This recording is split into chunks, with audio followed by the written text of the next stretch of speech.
Boa tarde a todos, a todas e a todos. É um prazer, Iris, estar aqui e apresentar-te para os nossos ouvintes.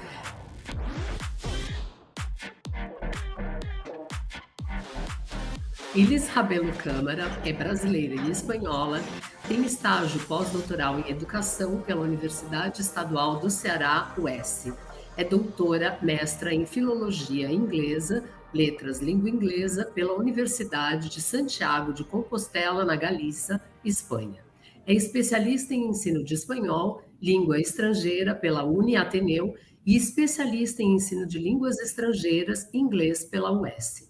Tem licenciatura plena em letras português e inglês, também pela UES, e atualmente é licencianda de letras espanhol, pedagogia e história pelo Centro Educacional Estácio do Ceará.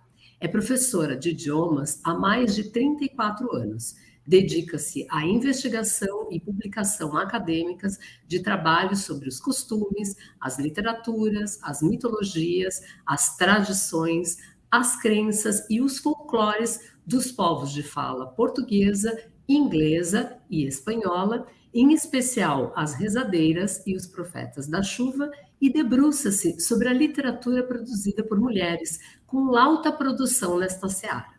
É a idealizadora e orientadora e líder do grupo de estudos Filhas de Avalon, que conta com participantes de 8 países: Brasil, Espanha, França, Portugal, Holanda, País de Gales, Colômbia e Egito. Atualmente investiga escritoras nacionais e internacionais, pretéritas e atuais, silenciadas e apagadas pelos cânones literários. Neste momento, inicia também a sua carreira como biógrafa. Muito obrigada, professora, é um prazer. Free at last. É que a gente tem essa pequena expressão que tanto significa, que tanto representa o povo preto, o coletivo preto, os escravizados passados, seus descendentes de outrora e de agora, e que nos leva a Martin Luther King, Free at Last. Não somente ele disse isso, por isso que eu não coloquei os créditos para si, mas foi uma das pessoas que mais falou isso. Free at last, finalmente livre. Ela está bem pertinho da vitória dela.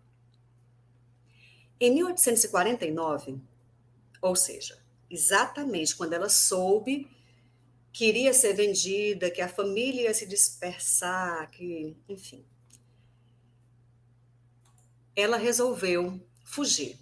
A primeira fuga ela planejou muito bem, fugiu com os irmãos no dia 17 de setembro desse mesmo ano. Os irmãos eram Ben, que tinha acabado de se tornar pai, estava muito triste porque ia deixar a mulher e o filho, mas depois viria buscá-la, se fosse o caso.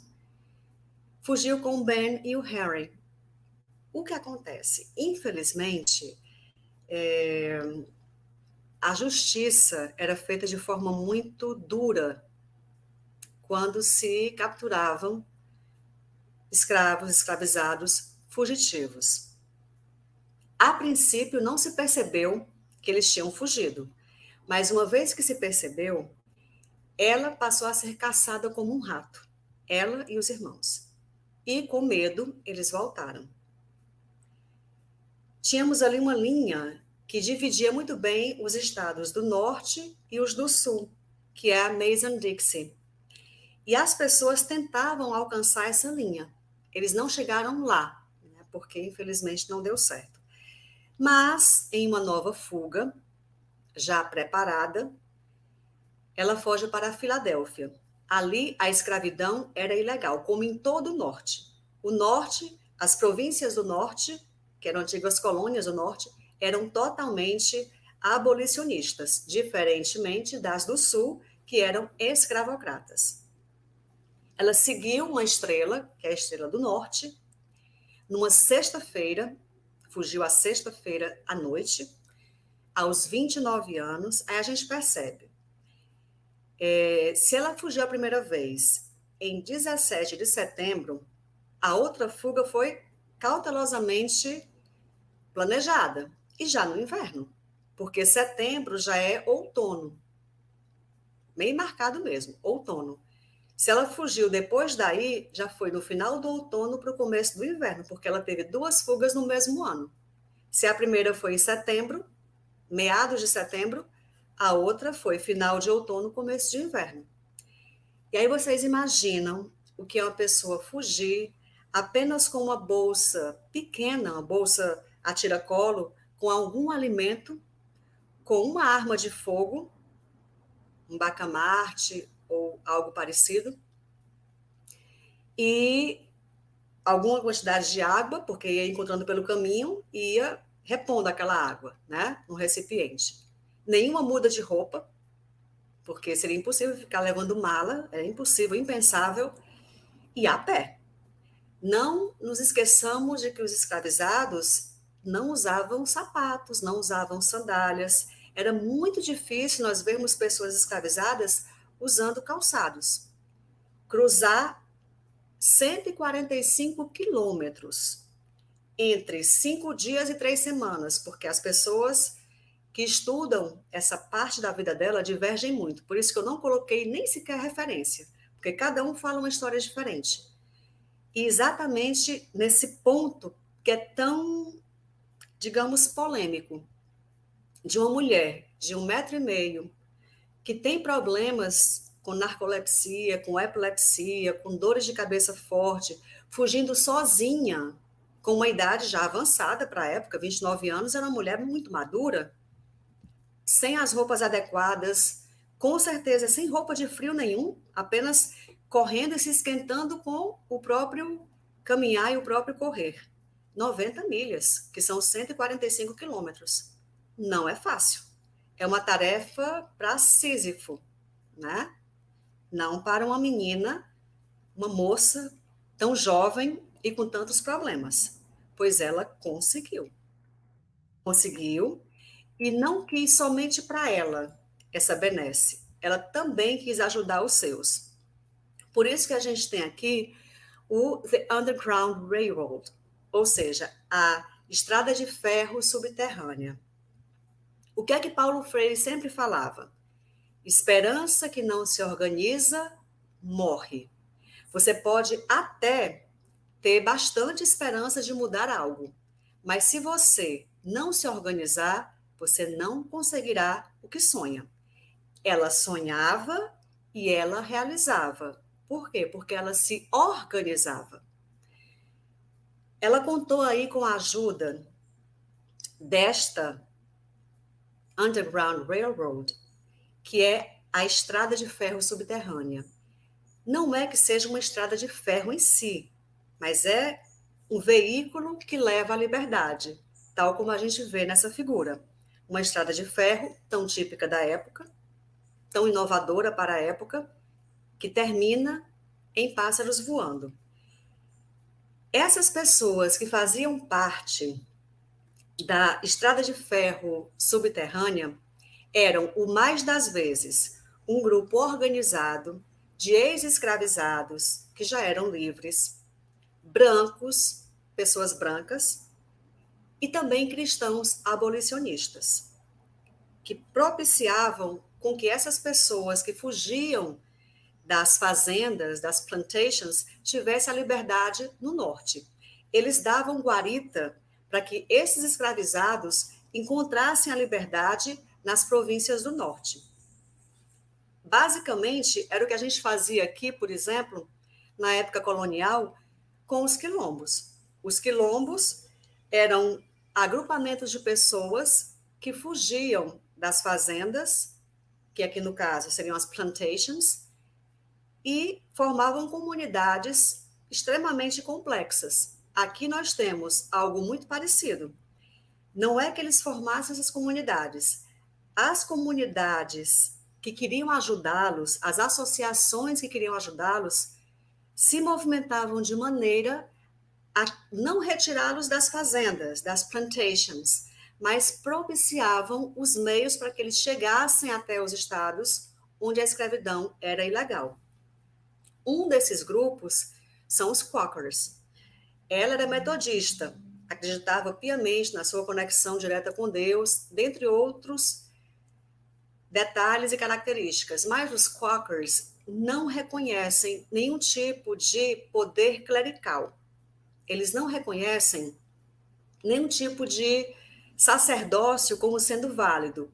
O sacerdócio é próprio, é você para com Deus, e eles são, até hoje, pessoas que vivem de forma muito simples, são muito desapegados do mundo material, são pessoas muito dadas ao que é natural e ao que é livre.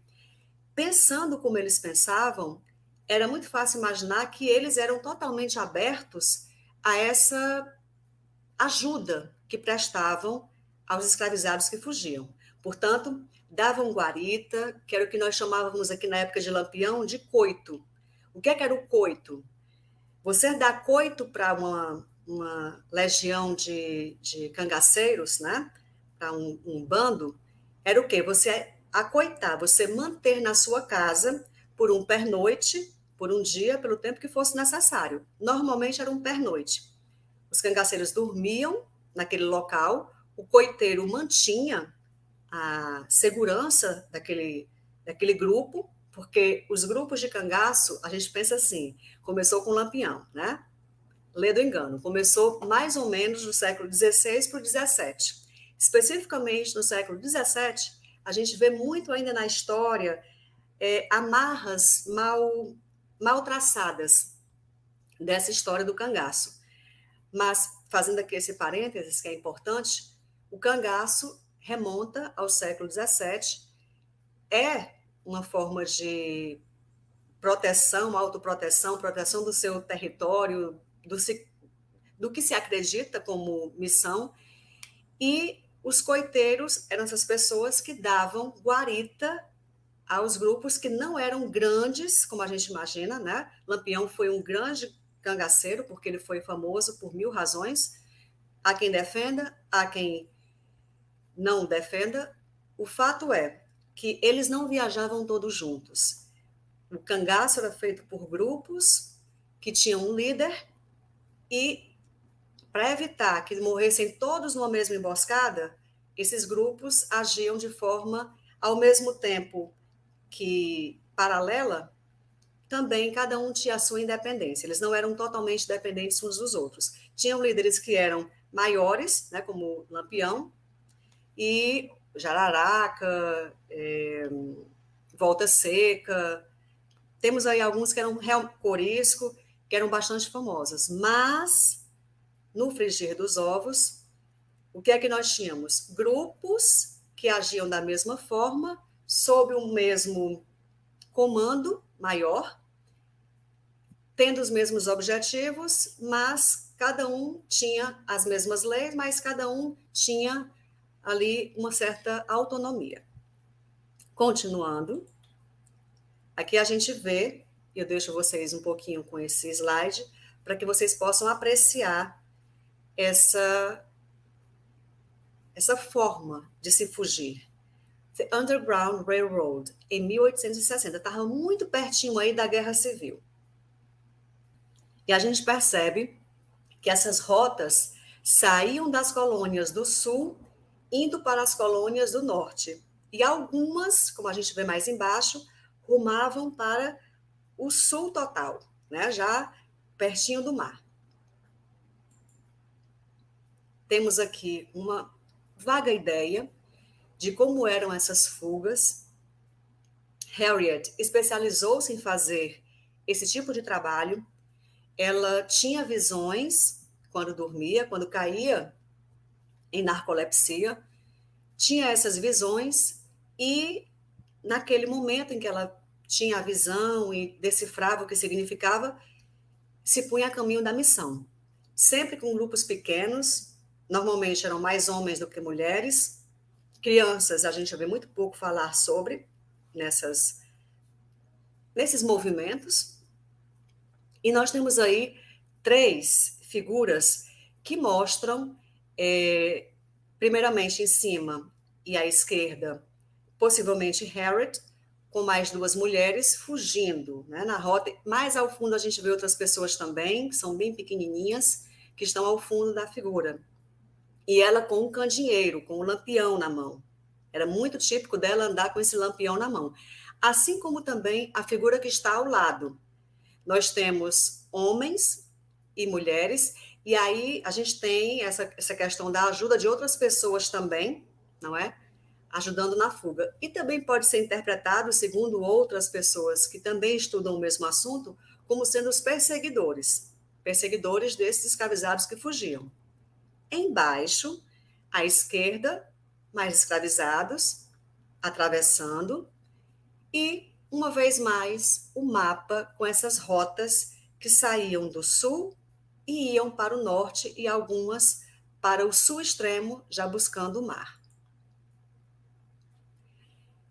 Como a gente pode imaginar, ela passou a ajudar muito em rotas de fuga, ela se dispunha a fazer esse trabalho e passou a ser uma guia de fuga de escravizados muito temida. Senhores de plantations tinham muito medo dela porque não se sabe como ela se infiltrava ali sem que ninguém visse e tirava algumas pessoas da senzala e desaparecia com elas. O interessante é que ela sempre ia buscar pessoas sozinha, ela usava a ajuda de pessoas que a ajudavam? Sim, com certeza. Mas as pessoas não iam com ela até certa plantation para buscar certo número de escravizados. Ela chegava de forma muito sorrateira, e quando eu falo sorrateira, não é no sentido negativo, não. É imperceptível. Ela chegava ali quase que invisível, convencia as pessoas a fazer a travessia. Nem todos queriam, porque dava muito medo. Uma vez que a pessoa era presa dessa forma, o castigo era a morte, não tinha outra. E pela cabeça dela se pediu até $40.000. Era a recompensa que se dava. Isso diverge. Sterling e Whitehead defendem que era essa a quantia, mas outros defendem que não. Então, eu coloquei somente os que defendem essa ideia, porque Sterling, para mim, é basilar. É muito antigo, é referência em todos os outros também, todos se baseiam nessa referência, então eu busquei ser muito fiel a esse investigador. Ela empreendia fugas no inverno, que, como eu falei, tem as noites muito longas e os dias muito curtos. Com noite longa, ela poderia tranquilamente atravessar com essas pessoas correndo, como era de fato, com pouca iluminação, normalmente eram noites que eram estreladas, não era uma noite escura, não podia ser uma noite chuvosa, ela realmente escolhia bem quando se movimentar. Se movimentava à noite, usava pouca luminosidade, especificamente o candeeiro ou o lampião, como nós vimos ali, que é o símbolo dela. Normalmente com roupas muito aquém da necessidade, porque se é inverno, precisava-se de algo mais, digamos, caloroso, né? Mais quente, que desse mais calor. Infelizmente não era o caso. Como era escravizada, não tinha essas roupas que provessem calor. O calor vinha com a corrida.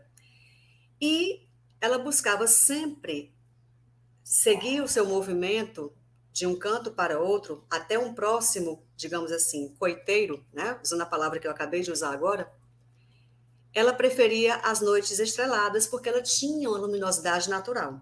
Era muito perigoso, claro, como a gente pode imaginar, porque existiam muitos, mas muitos capatazes, eram feitores que tentavam realmente ganhar um pouco mais do que realmente era pago, normalmente, e se prestavam a capturar esses escravizados que fugiam. Esse "we out" é uma das inúmeras vezes que ela chegava nas fazendas e dizia "we out", né? Todo mundo para fora. Era mais ou menos assim que ela falava e convencia as pessoas rapidamente a confiarem nela. Muitas pessoas confiavam, muitos não, mas aqueles que confiaram, todos conseguiram a vitória. Ela era chamada também de The Black Moses of her people. Ela era o Moisés negro do seu povo. Assim como Moisés tirou o seu povo do cativeiro e o levou para a liberdade, ela fez o mesmo. Ela tirou as pessoas que confiaram na palavra dela, tirou das plantations e as levou para a liberdade no norte. Ela dizia assim: I had reasoned this hour in my mind. There was one of two things I had a right to, liberty or death. If I could not have one, I would have the other. For no man should take me alive. Eu tinha isso certo na minha cabeça. Duas coisas. Eu tinha direito à liberdade ou à morte. Eu podia ter uma ou outra, mas nenhum homem me pegaria viva. Ou ela seria livre ou ela morreria, mas ela não se entregaria. E isso é muito condizente com aquele momento histórico, não somente lá, mas em outras colônias também, como aqui, independência ou morte. Tinha essa ideia da independência, ainda que tardia, né? Como a gente tem como slogan da bandeira mineira. Então, exatamente isso, liberdade, ainda que tardia.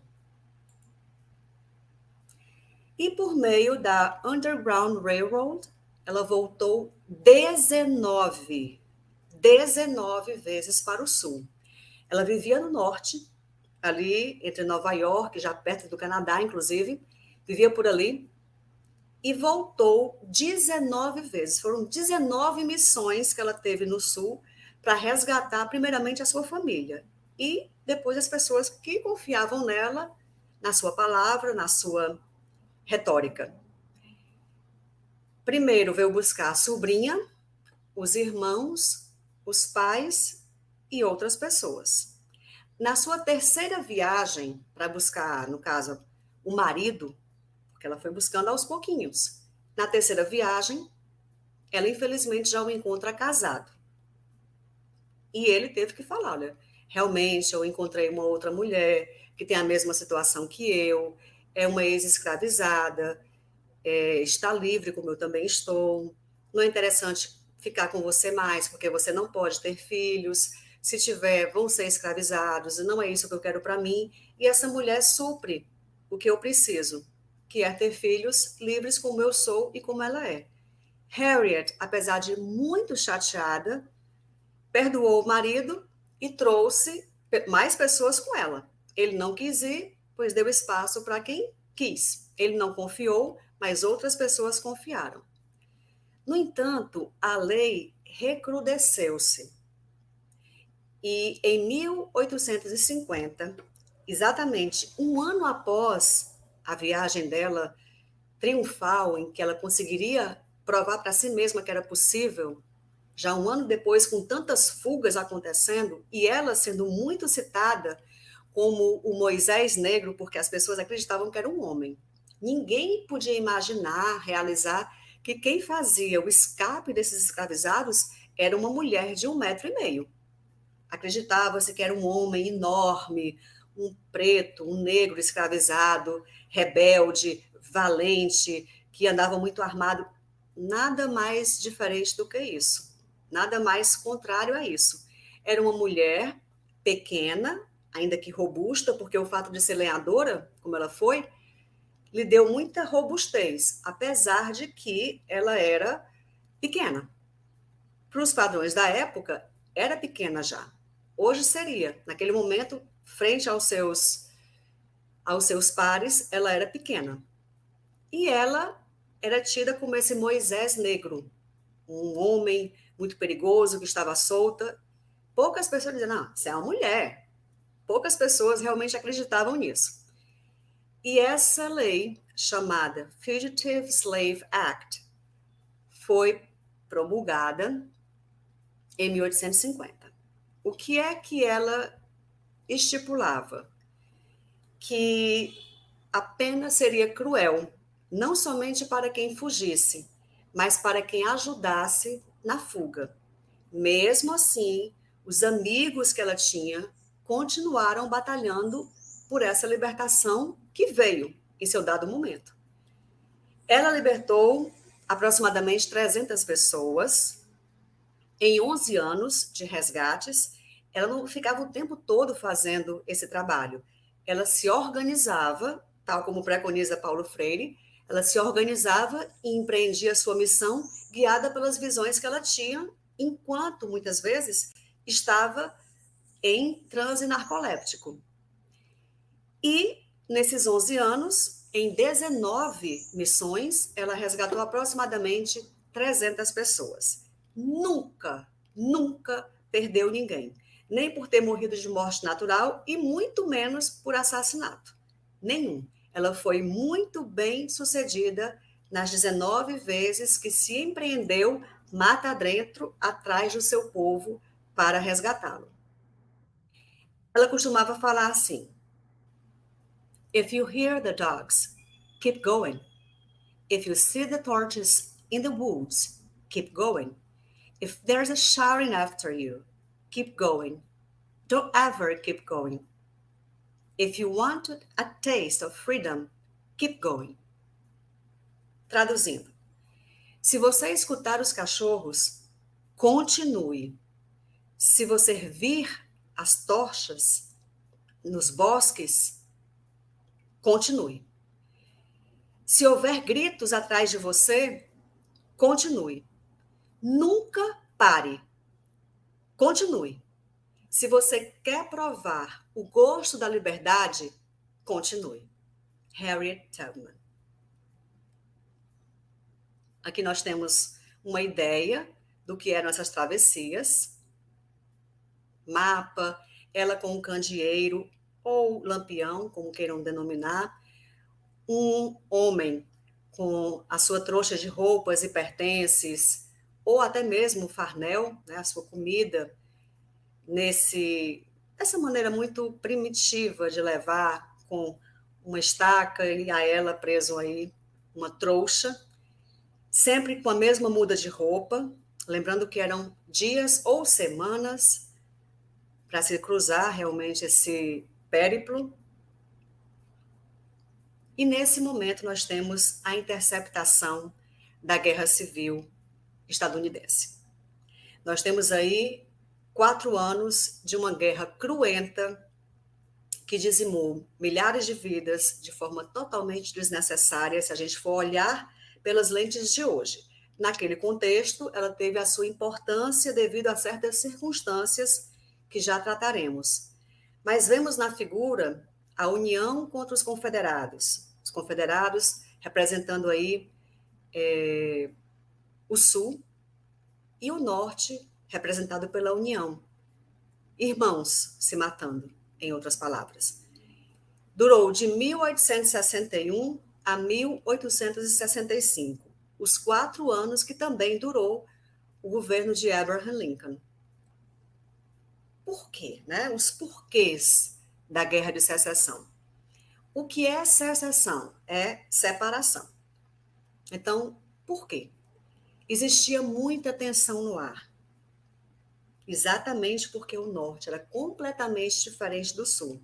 Enquanto que o Norte tinha um clima temperado que propiciava certos cultivos e se mantinha com o próprio comércio a partir de manufaturas próprias, não costumava importar, o Sul era baseado numa economia que necessitava de muita mão de obra barata ou gratuita, que no caso, homens livres ou os gratuitos escravizados. Quando eu falo gratuito, é assim, entre aspas, porque se pagava por eles, mas era uma única paga, né? Comprava-se o escravizado e ali ele ficava até morrer, naquela plantation, ou até fugir. O detalhe é que existia essa diferença muito grande, tanto de concepções, pensamentos, como de economia. Se o Norte era mais independente, tinha indústrias, tinha capital girando, muito capital ali dentro, somente ali dentro, circulando sem parar, o Sul não.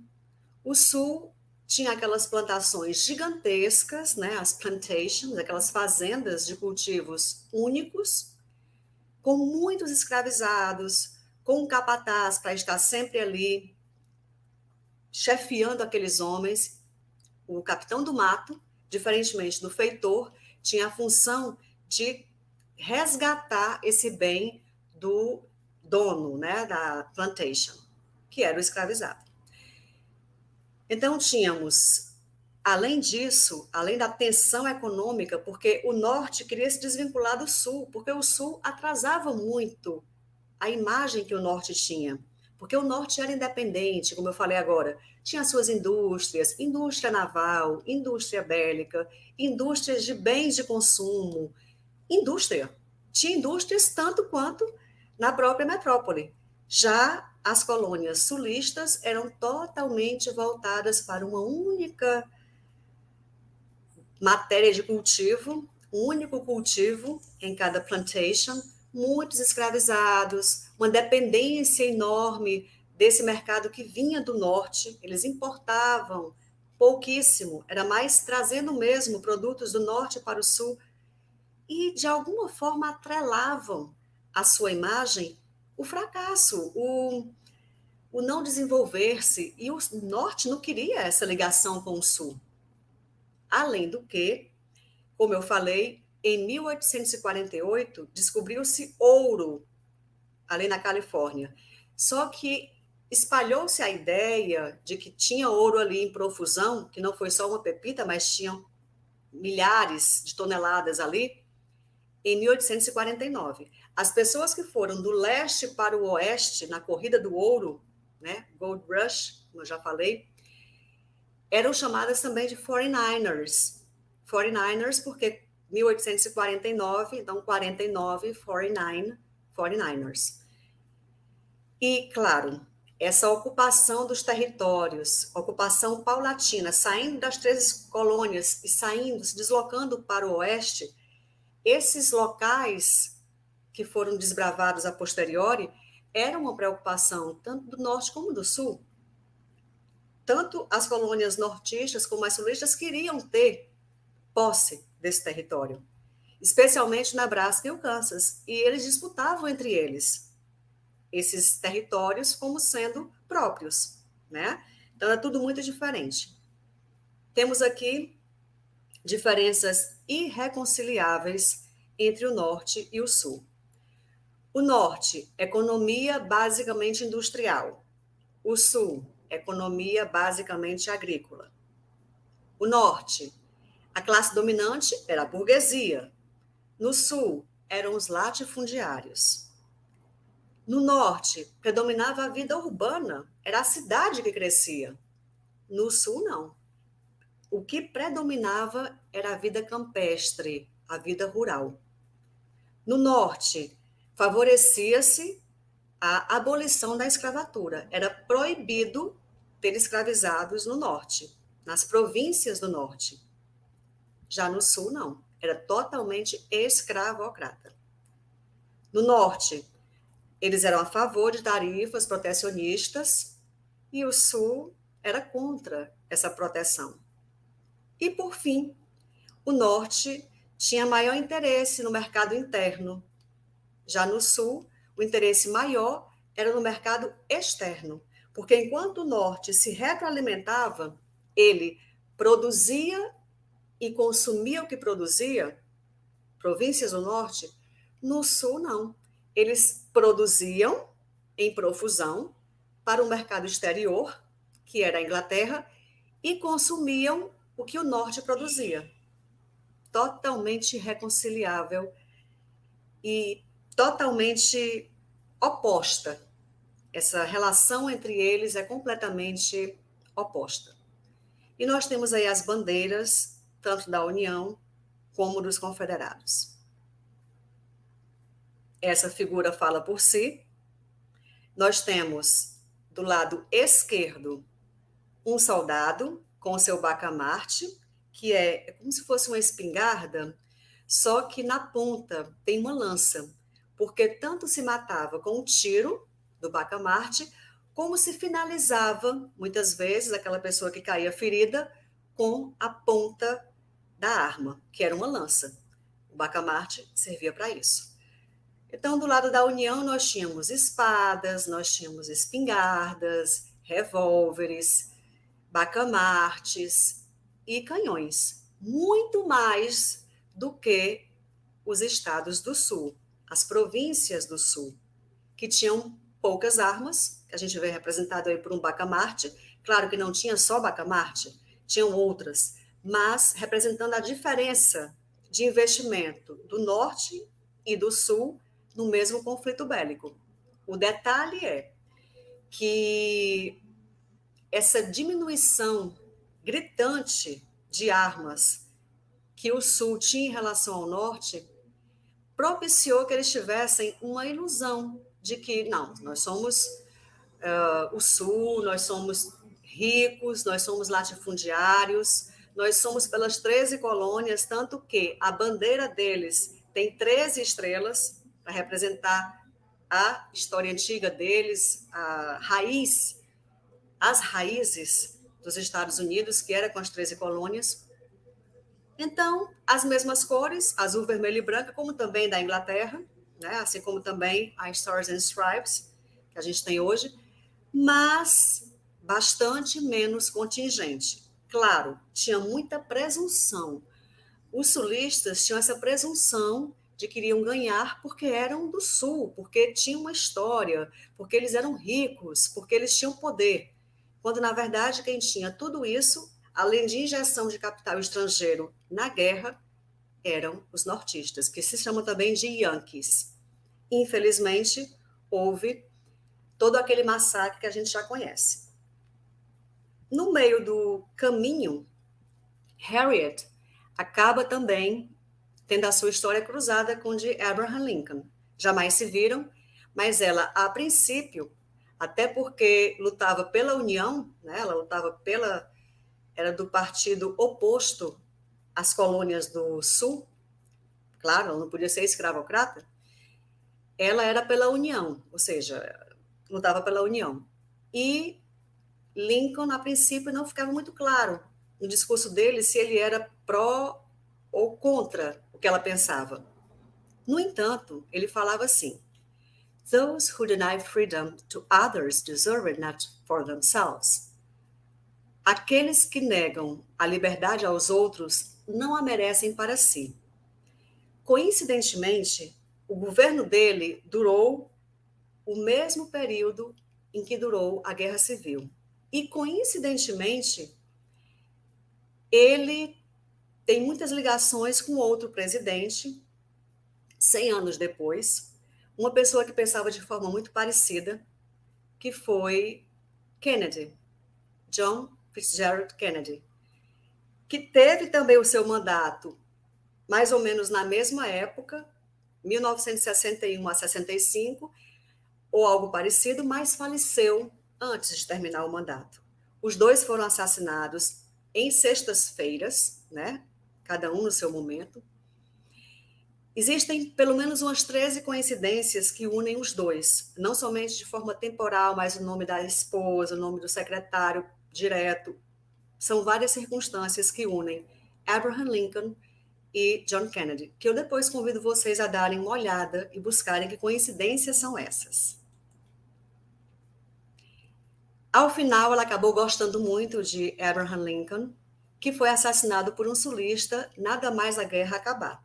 Acabou-se a guerra, esse sulista inconformado achou que tinha sido enganado e que o norte venceu de forma injusta e eles estavam pagando por um preço que não lhes correspondia. Então, o assassinato foi justamente aí, né? Em 1865. Ela já gostava bastante de Lincoln nessa época. E nós vemos que ela teve muitos papéis neste conflito bélico. Foi espiã, especificamente após 1863, porque foi quando a guerra realmente tornou-se muito acirrada. Foi uma batedora armada, ela andava sempre armada, e era uma batedora porque ia na frente. Ela tinha experiência demais com aqueles caminhos, era como a gente pode chamar uma mateira, e como mateira, experiente, acostumada a viver no mato, no bosque, na floresta, enfrentando bichos, frio, fome, sede, medo, ela foi uma batedora muito, muito valorosa. Foi enfermeira em diversos momentos. Eles continuavam achando que ela era uma mulher abençoada por Deus, devido às inúmeras visões que ela tinha em transe narcoléptico, que a faziam tomar decisões que eram as acertadas, sempre. Foi cozinheira do contingente para o qual trabalhou, foi lavadeira, foi a primeira mulher a liderar um ataque, preste bem atenção nisso. Além de ser mulher liderando homens, ela foi a primeira afrodescendente estadunidense a liderar um ataque nesta guerra, exatamente há 160 anos, no dia 1º de junho de 1863. Como eu sempre falo, o Filhas de Avalon é uma bênção. É impressionante a quantidade enorme de coincidências que a gente vai acumulando ao longo desses 3 anos e vai se dando conta que eu não acho que são coincidências. Eu acho realmente que é sincronicidade. Segundo Jung, e eu confio realmente no que ele diz, no que ele falava, com certeza, sincronicidade. Há exatamente 160 anos, ela estava liderando um contingente enorme de homens para libertar os seus. Foi a primeira mulher a liderar combatentes nos Estados Unidos. Não eram pessoas que estavam ali passando tempo, eram combatentes, eram pessoas que tinham experiência. E ela o fez em território inimigo. Ela o fez exatamente no sul, seguindo pelo rio, pelo curso do rio, e com a ajuda impreterível de uma pessoa que confiou inteiramente nela, Coronel Montgomery. Ele colocou nela toda a confiança que se pode colocar em alguém quando não se conhece esse alguém, como era o caso deles, mas ele olhou para ela e viu nela valor, força, competência, liderança, entusiasmo, fé, e entregou esses homens dele a ela e conseguiu resgatar 750 escravizados de algumas plantations da Carolina do Sul. Ela foi aquela pessoa que exatamente há 160 anos, no dia de hoje comemorando 160 anos, resgatou essa quantidade enorme de pessoas, quase 1.000 pessoas, no estado da Carolina do Sul. Exatos 160 anos. Toda guerra tem consequência e é, infelizmente, uma guerra fratricida também. Aproximadamente 600.000 mortes, baixas tanto de um lado como do outro. Infelizmente, mais de sulistas do que de nortistas, porque os sulistas não tinham tanta competência, conhecimento e armas para lutar com. E contavam com os escravizados, que não tinham essa habilidade bélica e também não tinham muita vontade de lutar por esta causa que não era deles. O norte fortalecido saiu, logicamente, expandiu-se industrialmente e impôs seu modelo liberal, econômico, digamos que hegemônico, sobre todo o país. Uma vez que a sua forma de produzir bens era seguindo o pensamento liberal, seguindo os conceitos liberais, e o norte saiu realmente fortalecido, claro que ele impôs a todo o país a sua forma de pensar, a sua forma de trabalhar, a sua forma de exercer poder. Os territórios a oeste foram incorporados, mais ao norte que ao sul, e foram rasgados por ferrovias, por telégrafos e novas cidades. E, claro, a gente pode imaginar que nem todos esses territórios foram comprados com dinheiro. Eles foram negociados à custa de bala, à custa de sangue. E esse sangue correu mais do lado dos aborígenes, do lado dos povos originários, do lado dos indígenas, do que dessas pessoas que desbravavam o oeste. Muito pela desculpa de que tinha ouro no oeste, eles estavam ali para fazer aquela corrida do ouro, muito aproveitando-se desse caminho. O sul saiu completamente derrotado, as pessoas não tinham ânimo de levantar a cabeça porque perderam tudo que tinham na guerra. Aquelas plantations enormes viram fenecer a sua produção ano após ano, sem ter como investir. Houve a libertação total dos escravos, no caso, escravizados, porque, como eu já falei algumas vezes, escravo é errado, escravizados. E uma vez que eles foram libertados, estavam no mesmo patamar de igualdade com qualquer cidadão norte-americano, estadunidense. Era mais um estadunidense. E os brancos não aceitavam isso. Como até hoje a gente vê que não aceitam. Isso é palpável, basta viajar para você ver como é que é. O norte e o sul dos Estados Unidos é completamente diferente. Você vai para o norte, é de um jeito, vai para o sul, é de outro. Até hoje é assim.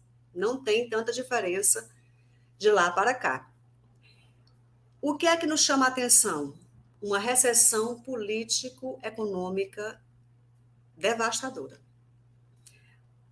Exatamente porque os escravizados já não existiam mais. Eram ex-escravizados, eram pessoas livres que não eram contratadas por aqueles ex-amos porque não tinham dinheiro. Esses ex-amos não tinham dinheiro para pagá-los. Então, ou iam para o norte e tentavam a vida por lá, ou iam para algum outro local, se juntavam em guetos, porque era gueto mesmo, e os brancos, entre aspas, começaram a criar um certo ranço, que até hoje existe, a gente vê isso o tempo todo, contra os pretos. Começaram a criar uma raiva que não se controlava mais. Se antes a raiva era descontrolada, agora aqui perdeu completamente a necessidade de controle. E houve uma aceleração total. A gente percebe que o apartheid foi aquele momento da história vergonhoso em que nós tínhamos brancos de um lado e negros, pretos, do outro. Afrodescendente de um lado e pseudo-caucasiano de outro. Não se misturavam. Não podia haver casamento racial, interracial. Escolas para negros, escolas para brancos, ruas onde somente os negros, era como se fossem as facções hoje, a grosso modo. E, claro, existia a questão da reação, existia uma reação contra isso, mas a reação não era suficiente. Eles não tinham, como negros libertos, poder para se organizar, lutar contra isso, contra essa injustiça que lhes foi feita pela segunda vez, porque não bastava ser escravizado, foi libertado, mas continuava escravizado do sistema que o oprimia.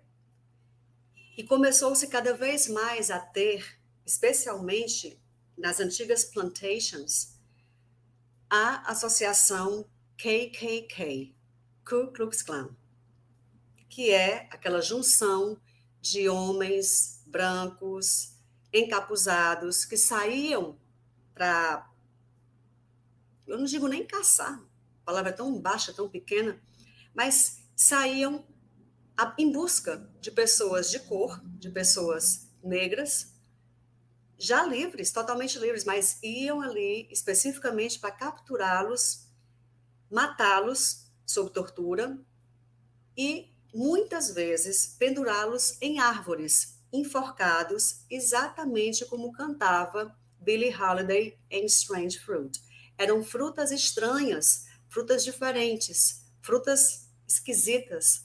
Não eram frutas. O que faziam ali aqueles homens enforcados? Ela cantava isso de forma tão visceral que até hoje, quando a gente escuta essa canção, lembrando do que foi e se inteirando de como realmente aconteceu, é impossível não se emocionar. A gente tem aqui um cemitério, um dos muitos, de soldados, de baixas militares,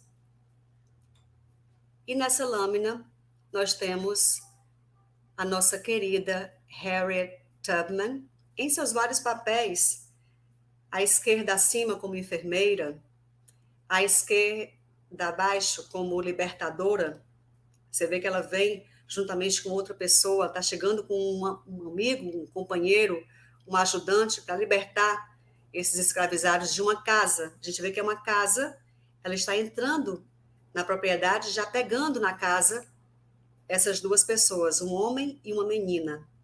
À direita, embaixo, como cozinheira, e à direita, acima, já cruzando com esses escravizados para o Canadá, cruzando a linha da fronteira Estados Unidos e Canadá. E como foi a vida depois da Guerra Civil para a nossa femenageada de hoje? Pois terminada a guerra, não teve nenhuma ajuda, como a gente pode imaginar. Ela requereu, ela pediu uma ajuda financeira, que lhe foi negada.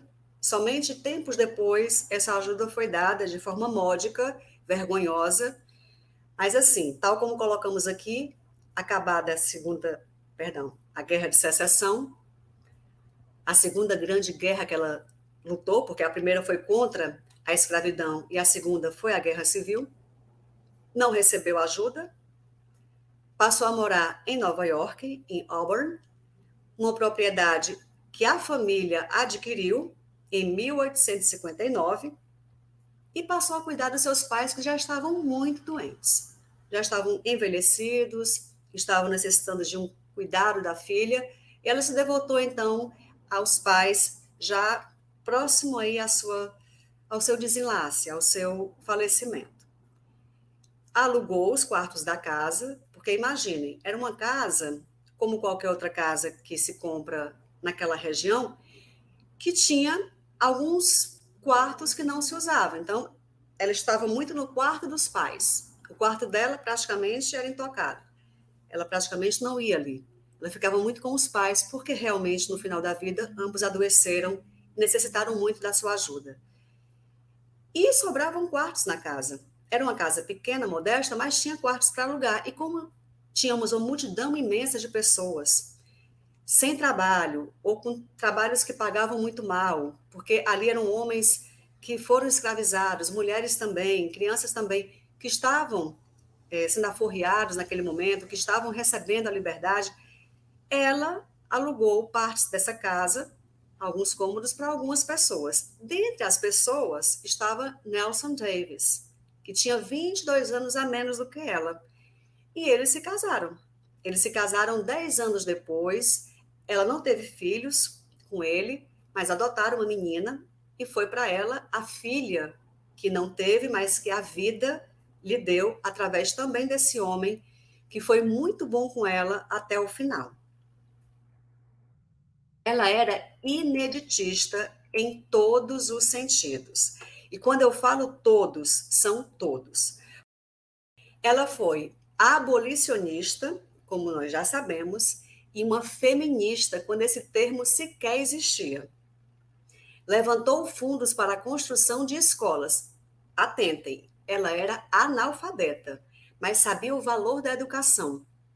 Ela, juntamente com aquela rede de amigos que ela tinha, que era uma rede de proteção, que era uma teia de pessoas que faziam por onde a sociedade ser melhor, cada um fazendo a sua parte, na Underground Railroad, e aí ela levou para a vida, pediu a eles que a ajudassem, construiu escolas e também um hospital para ex-escravizados. Ela construiu um ambiente que, ao mesmo tempo, também albergou mulheres que hoje a gente tem, né, algumas casas de mulheres protegidas. Eram mulheres que, no caso, precisavam de algum tipo de amparo. Ela tornou-se grande amiga de John Brown e fundou como se fosse uma casa de saúde, uma santa casa, uma enfermaria, mais ou menos, que colocou esse nome de John Brown Hall, que oferecia atenção para essas mulheres que necessitavam de ajuda. 1888, olha só, quando nós estávamos libertando os escravizados, eles já tinham libertado os deles, ela tornou-se uma ativa apoiadora do sufrágio feminino. Ela apoiava o voto das mulheres. Era feminista quando esse termo ainda não existia. Eram as sufragetes. E ela estava ali no meio, já com uma certa idade, com dificuldades. O fim da vida dela teve muita dificuldade em termos de saúde, como a gente pode imaginar, e solidão. Até porque não teve filhos, tinha uma filha, mas essa filha seguiu a vida dela e os amigos não provinham mais aquela ajuda como antigamente, porque já estavam mortos, os descendentes não tinham a mesma linhagem de pensamento.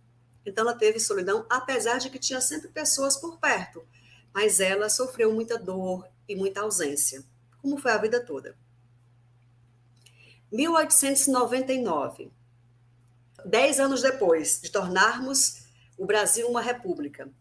10 anos depois, 1899, ela passou a cobrar uma pensão mensal por seus serviços prestados na Guerra de Secessão.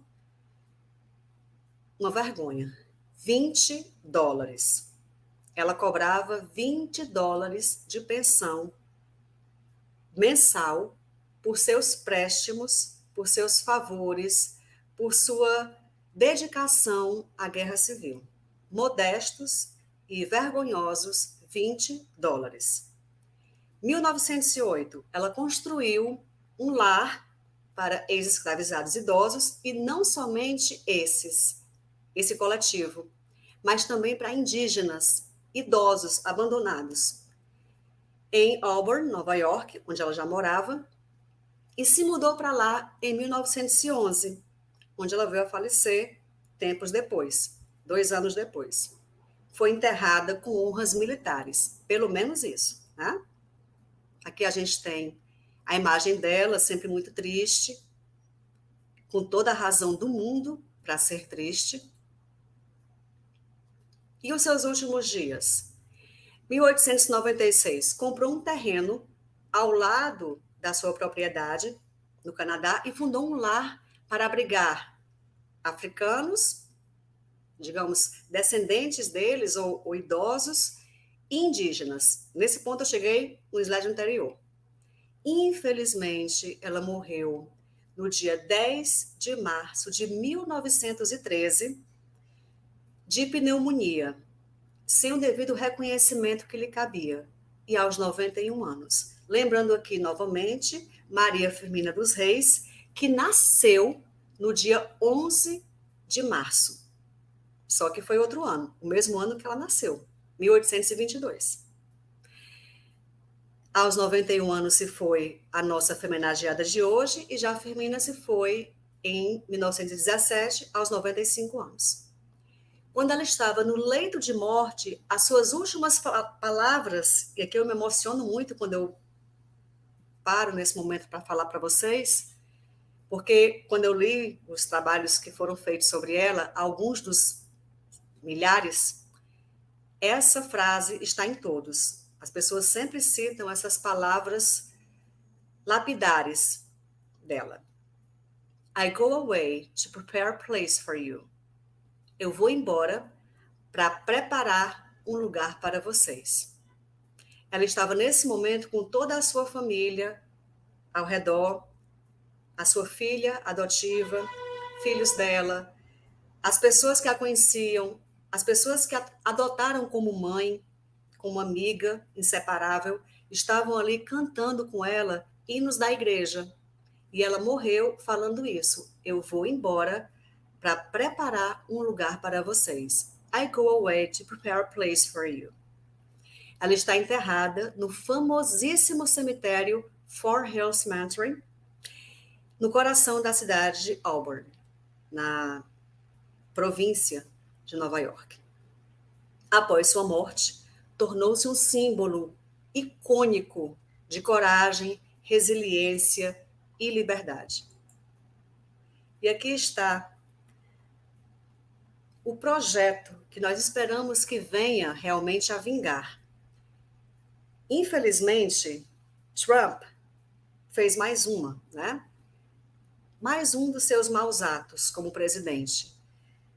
O que acontece? Estabeleceu-se em 2016 que a nota de $20 não teria mais o ex-presidente Andrew Jackson, e sim a estampa dela, Harriet Tubman, que seria mais do que justo. Afinal de contas, ela passou a ganhar essa quantidade de dinheiro, $20, por mês, após uma certa data, após um certo ano na sua vida, já muito ao final da sua existência. Nada mais justo do que ter a sua figura estampando a nota de $20. Isso foi um projeto que estava em tramitação, foi lançado em 2016, estava em tramitação e Trump vetou. Vetou e agora Biden retomou essa possibilidade concreta de termos a estampa dela na nota de $20 norte-americano, ou seja, dos Estados Unidos da América. Na literatura, nós temos vários livros sobre ela. Vários livros que não somente tratam dela como a personagem principal, a protagonista, que narra sua história, como também a protagonista que tem a história narrada por outrem, primeira pessoa e terceira, respectivamente. Temos vários livros, né? Podemos aí vislumbrar alguns deles. Esse do meio eu recomendo muito, tá? Eu li esse livro há uns 2 anos, As Agitadoras. Muito interessante, mas todos são excelentes. Temos aqui mais livros com ela ou sobre ela, ou os dois. Em termos de diferenciação de público, nós temos aí não somente romances, mas temos biografias sobre ela, temos livros que são para colorir, temos livros de infanto-juvenil, ou seja, para crianças pequenas que estão ali escolarizando. Ela é uma figura que é muito comentada, que é muito estudada nos Estados Unidos, claro, porque é o país dela, mas há muito foco nela, na literatura. Temos aqui alguns livros que são infanto-juvenis, e a gente percebe até mesmo pela questão do tamanho, da figura principal que está aí em primeiro plano. Esse último, que está à direita, pertenceu a uma de minhas alunas, que eu nem gosto de chamar de aluna, é aprendente. A Picture Book of Harriet Tubman. Temos aqui um pouco mais de livros infanto-juvenis. Esse primeiro, por exemplo, à esquerda, I Am Harriet Tubman. Ela está afirmando, ou seja, ela que vai narrar a história, ela chama você para entrar com ela na história. Prestem bem atenção que sempre a ilustração sempre contempla essa mulher que olha para você e chama para ir com ela nessa jornada, e também ela própria na jornada, ela própria com outras pessoas na jornada. Para quem é filatelista, há uma coleção com os selos de Harriet Tubman. Eu peguei aqui somente 2, mas tem muitos mais, e eu aconselho que vocês que são filatelistas que deem uma olhadinha na internet, tem muito material sobre ela. E os documentários, que com certeza nos explicam bem e de maneira rápida, de maneira fidedigna, baseado realmente em estudos e documentários muito bem feitos. Esse primeiro chama-se Harriet Tubman, They Call Her Moses. Harriet Tubman, eles a chamavam Moisés. Como nós já falamos durante a aula, era assim que ela era conhecida, Black Moses, o Moisés negro. Esse documentário é excelente, do History Channel. Eu aconselho que vocês vejam, está na nossa referência também atrás. America, The Story of Us, Harriet Tubman, History Channel. Outro documentário muito bom do History. Lembrando, sim, que isso aqui a gente tem que falar.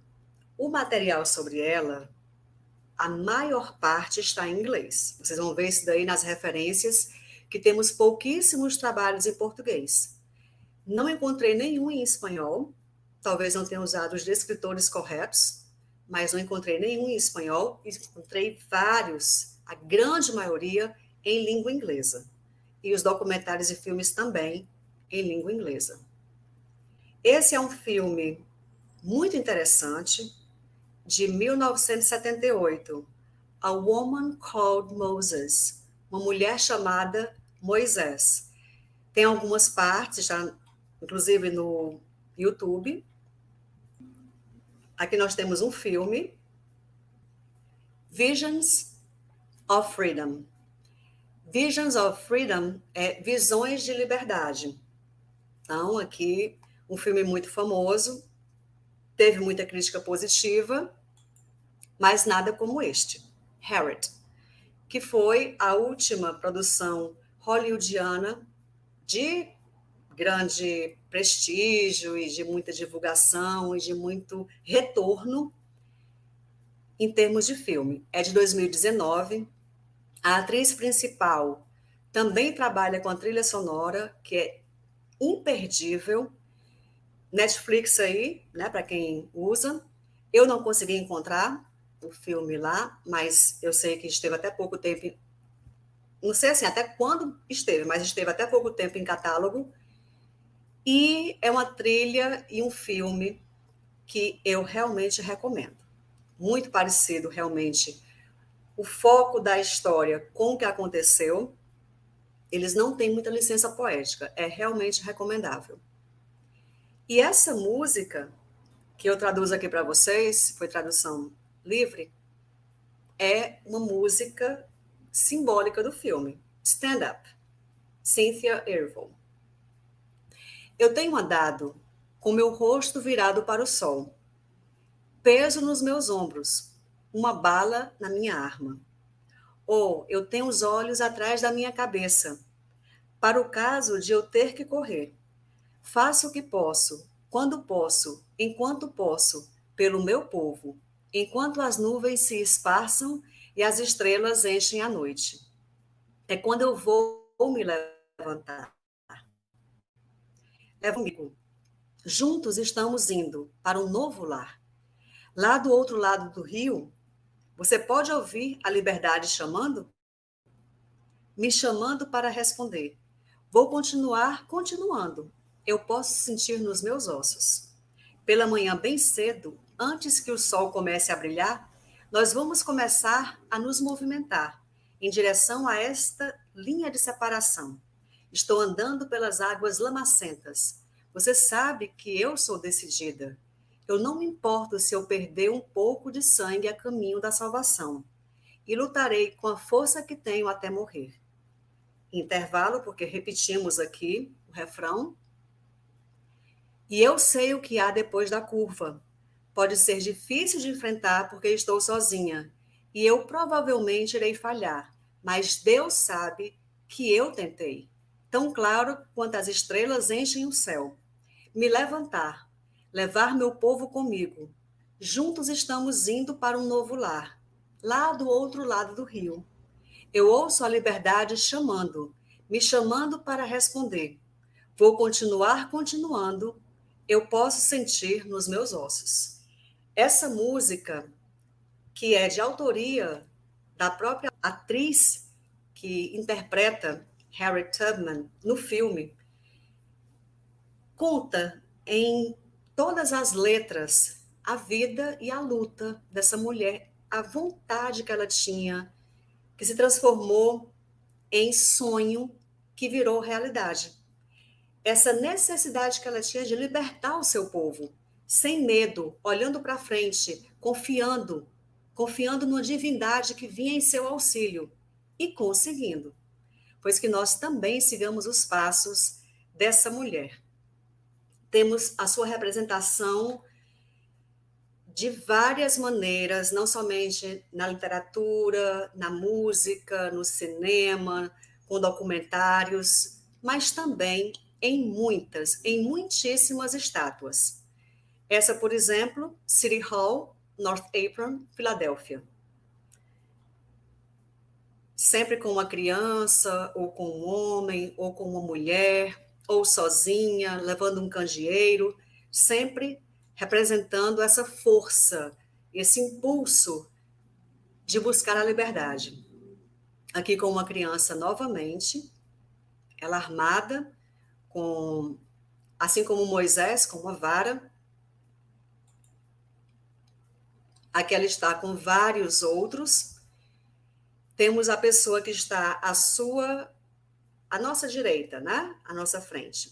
É um homem que leva uma bolsa, provavelmente de couro, e essa bolsa de couro levando a comida que servirá a todos eles. Uma parca refeição, mas o suficiente para mantê-los vivos e atravessarem a fronteira. Temos esta outra. Deixa eu só ler o que foi que eu coloquei. Essa anterior, Harriet Tubman Park, South End, em Boston. Então, a gente vê que atrás prédios enormes, mas ela sempre presente, cidades pequenas, grandes, não importa.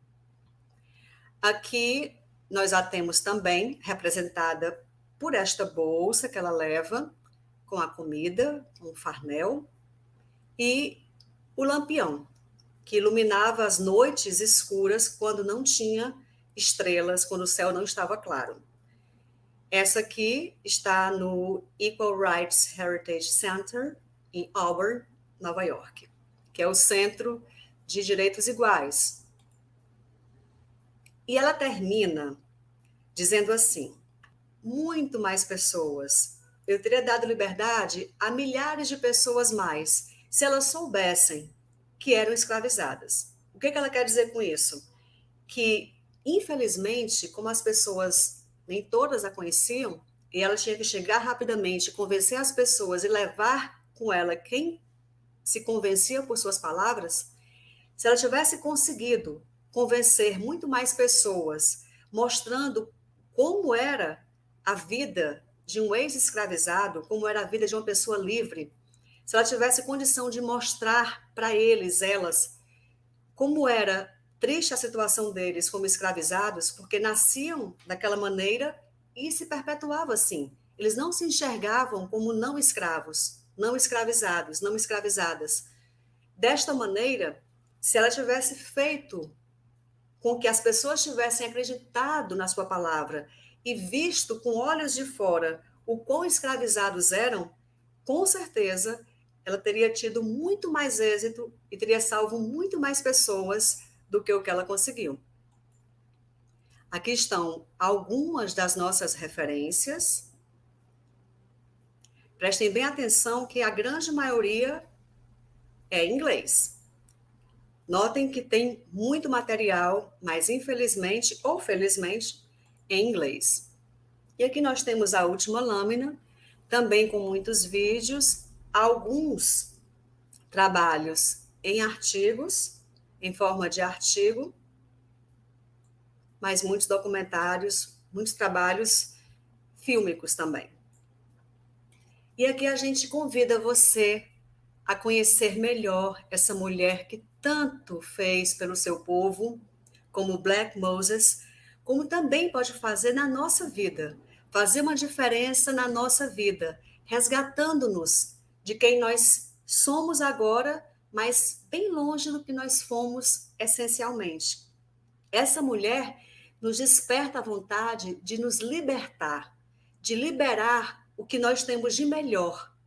E eu convido a todas, todos e todes a estudá-la, porque pelo que eu vi, pelo que eu constatei, há muita lacuna com relação à língua portuguesa no estudo dessa estupenda mulher, dessa mulher insuperável, dessa mulher irrepetível que foi Harriet Tubman. Esse convite que ela faz em um mural, chamando as pessoas que nela depositavam a sua confiança, chamando-as, fisgando-as para atravessarem o perigo e alcançarem a liberdade, é o mesmo convite que eu faço a vocês. Deem-se ao prazer de conhecer, de se embeber de Harriet Tubman. Eu aconselho e eu asseguro que cada segundo valerá. E neste momento, finalizo a aula honrando a memória de Rodrigo Amorim, a quem essa edição é dedicada.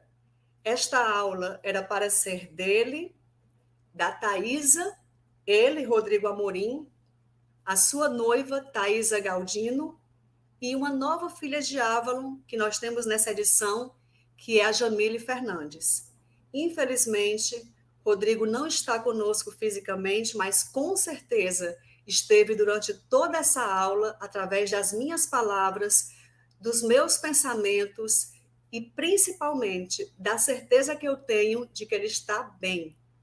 Agradeço muito a Rodrigo, a Thaisa, por confiar em mim para continuar esse momento que vocês estavam gestando juntos, e a Jamile Fernandes por ter me deixado também fazer com que esta aula acontecesse, mesmo sem a presença física do Rodrigo, mas com certeza com o suporte que eu tive da Thaisa Galdino e com a concessão que eu tive da Jamile Fernandes. Rodrigo, esta aula é para você, toda esta edição é para você, e esta gratidão que eu coloco na lâmina é a mais pura do meu coração. Que você esteja bem, que você esteja na luz, que você esteja na paz. Agradeço imensamente a presença de todos, todas e todes. Agradeço muito, muito a nossa Paulinha tão amada, que mais uma vez leu a minha biografia, como faz sempre comigo e conosco. Muito obrigada, Ramon, por todo o apoio técnico que nos deste. Muito obrigada, Santinha, pelo apoio social, por tudo que tu movimentas dentro do chat. A todas, todos e todes, eu deixo, além do meu muito obrigada, um voto de que tenham um feliz final de semana. Na próxima semana, nós teremos uma mulher que revolucionou a saúde mental no Brasil. E será dada, ministrada esta aula pela minha amada irmã, Izzy Câmara, que trabalha especificamente com esse tema na sua vida diária como psicóloga, tanto na saúde secundária como na terciária, e está agora também finalizando um trabalho, uma tese doutoral nesse mesmo tema. A próxima aula será tão gratificante de assistir, como também de prepará-la, tal como foi essa. A todos, todas e todes, e principalmente a Rodrigo, o meu muito obrigada, o meu desejo de uma feliz noite, uma vez mais, feliz final de semana, espero todas, todos e todes na próxima aula. Saudações avalonenses e até a próxima oportunidade.